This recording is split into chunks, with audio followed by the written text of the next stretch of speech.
Welcome to Courts 101, a brief training on the courts in Minnesota. All three branches of government play a role in the delivery of justice. The legislative branch makes the laws, the executive branch enforces the laws, and the judicial branch handles cases when laws are broken. There are two types of courts in the United States, state and federal courts. Crimes under laws enacted by the U.S. Congress are tried in federal court. These are cases involving violations of tax, Social Security, or civil rights codes, as well as bankruptcy.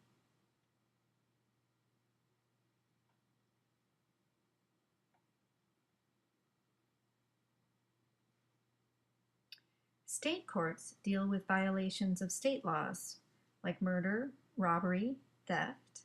They also deal with family law cases, including divorce, personal injury, civil cases, housing cases, probate, and civil commitment cases for mentally ill individuals. Each U.S. state constitution determines how its court is set up. The Minnesota courts are structured so that most cases begin in one of Minnesota's district courts. Judges hear everything from traffic violations to murder to family conflicts. Each year, there are about 2 million cases tried in Minnesota district courts. Minnesota spends almost $30 million each year on its state courts. A variety of specific functions are performed by the staff members of the court. The judge's job is to run the courtroom, hear arguments, interpret laws, assess evidence, and control how cases progress in their courtrooms. Judges are neutral. They're not allowed to provide counsel or preferential treatment to either side. Like a good referee in a sporting match, a judge's job is to make sure the rules are followed by both parties. Judges are also responsible for sentencing defendants. The court clerk helps the judge in court and behind the scenes with scheduling, identifying who's in court, and other matters. The court clerk also researches legal questions. The court reporter records everything that's happening in the courtroom for the official record, sometimes doing so remotely. The defense attorney is the advocate for the person charged with a crime.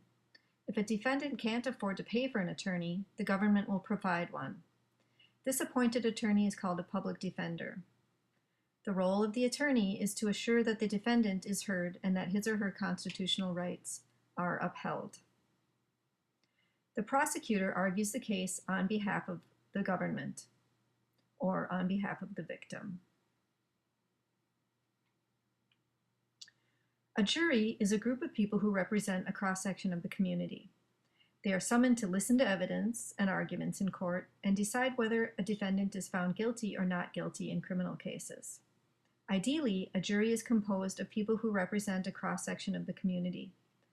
The judge helps the jury to understand legal principles and rules about evidence.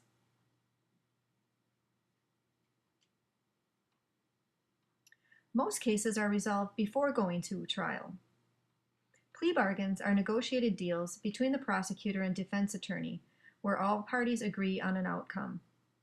Typically, the prosecutor will allow defendants to plead guilty to a lesser offense in exchange for avoiding the expense and uncertainty of a trial.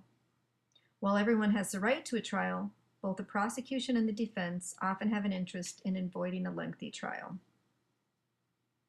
The vast majority of cases do not go to trial.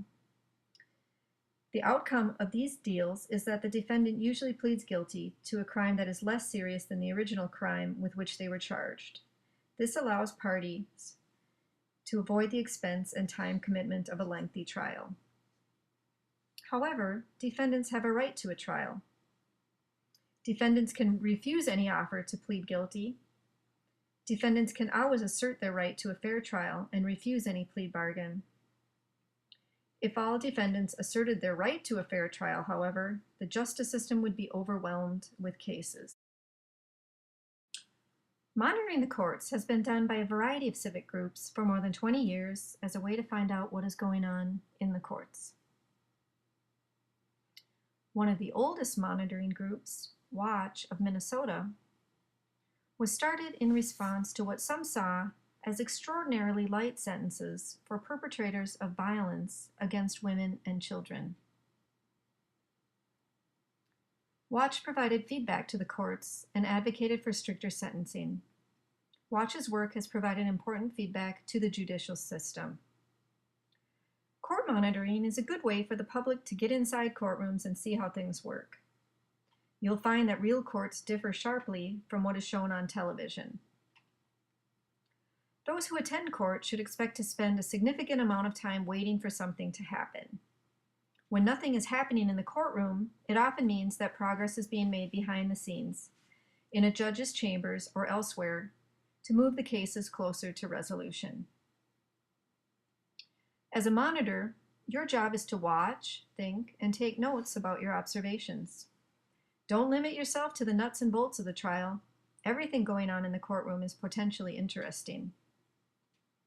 Pay attention to all facets of the experience and record on the forms those things you found most interesting.